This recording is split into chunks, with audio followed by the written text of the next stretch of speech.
गुरुवार को कांग्रेस लीडर राहुल गांधी ने एक प्रेस कॉन्फ्रेंस करके चुनाव आयोग पर वोटर लिस्ट में धांधली के आरोप लगाए थे।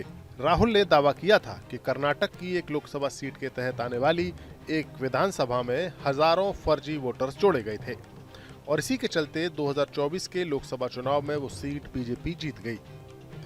राहुल के आरोप पर चुनाव आयोग ने उन्हें ये बात शपथ पत्र के साथ कहने की चुनौती दी थी, जिसके बाद राहुल की बहन और वायनाड से कांग्रेस सांसद प्रियंका गांधी राहुल के बचाव में उतर आई हैं और उन्होंने चुनाव आयोग पर हमला बोला है।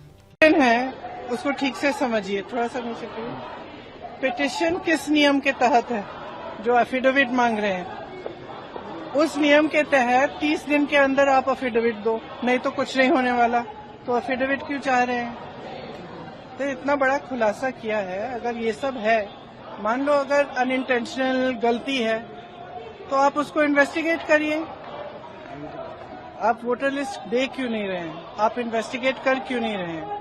उसके बजाय आप कह रहे हैं कि एफिडेविट साइन करके दो। इससे बड़ा ओथ क्या है जो हम सदन में लेते हैं? इससे बड़ा इस देश में कोई भी ओथ है नहीं है। वो ओथ तो लिया हुआ है, पब्लिक में सब कुछ कह रहे हैं, दिखा रहे हैं आपको कि देखिए 40,000 फर्जी वोट हैं, 10,000 पता नहीं जो भी है, उनके आंकड़े मुझे याद नहीं है, बट जो भी 11,000, 1 लाख से ज्यादा एक असेंबली में, एक विधानसभा के अंदर। आप समझ सकते हैं, जो चुनाव लड़ता है वो समझता है इस बात को। विधानसभा का चुनाव और उसमें 1 लाख आपने फर्जी वोट डाल दिए, तो जहां आप वोट, जहां जो जीते आप कहेंगे वही जीतेगा। स्पष्ट है, उससे कम चाहिए होते हैं विधानसभा में। तो एक बहुत बड़ी बात है कि 25 सीटें ऐसी, कल राहुल जी ने आंकड़ा रखा कि 25 ऐसी सीटें जहाँ 30,000 33,000 का मार्जिन रहा है। तो क्या आप चाहेंगे कि इनकी इन्वेस्टिगेशन होनी चाहिए? कैसे आप लोग आगे बढ़ेंगे? देखो, आगे जैसे बढ़ेंगे वो इंडिया गठबंधन के जो नेता हैं सब आपस में चर्चा करके वही तय करेंगे कि आगे कैसे बढ़ना है। लेकिन ये बात स्पष्ट है कि इस पूरे मामले में गड़बड़ है। ये तो आपने भी देखा है, आपको भी बहुत स्पष्ट हो गया होगा। और जो जिस तरह से बीजेपी और बाकी नेताओं, इनके नेताओं का और जवाब आ रहे हैं, उससे स्पष्ट है।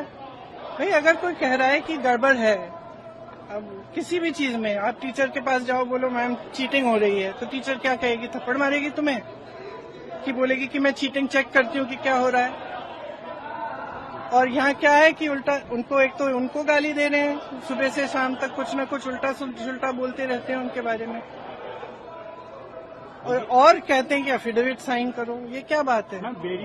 सरकार हो ना, इतनी बड़ी, वो इतना बड़ा ये हो रहा है, कांड हो रहा है आपके नाक के नीचे। अगर आप खुद नहीं कर रहे हो तो उसको इन्वेस्टिगेट करो। काम पता नहीं, पूरे ऑपोजिशन को तो इन्वेस्टिगेट कर रहे हो, ईडी कर रहा है, सब कुछ हो रहा है, तो इनसे कराइए investigate.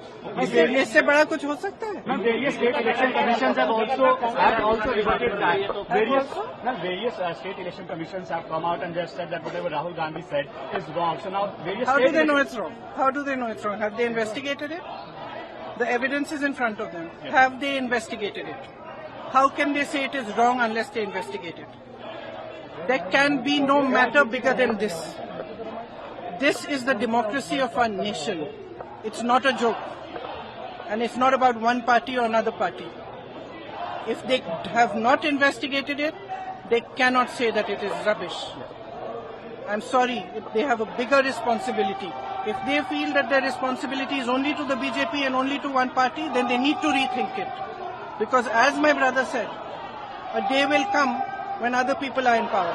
And then those who have colluded with this kind of complete destruction of our democracy will have to answer for it. And they should be aware that they will have to answer for it. तो एक और जहां प्रियंका राहुल के आरोपों को दोहरा रही हैं, तो वहीं बीजेपी इन्हें खोखला बता रही है। वहीं चुनाव आयोग ने भी साफ किया है कि जब तक राहुल शपथ पत्र के साथ ये आरोप नहीं लगाएंगे, तब तक वो जांच नहीं कराएगा।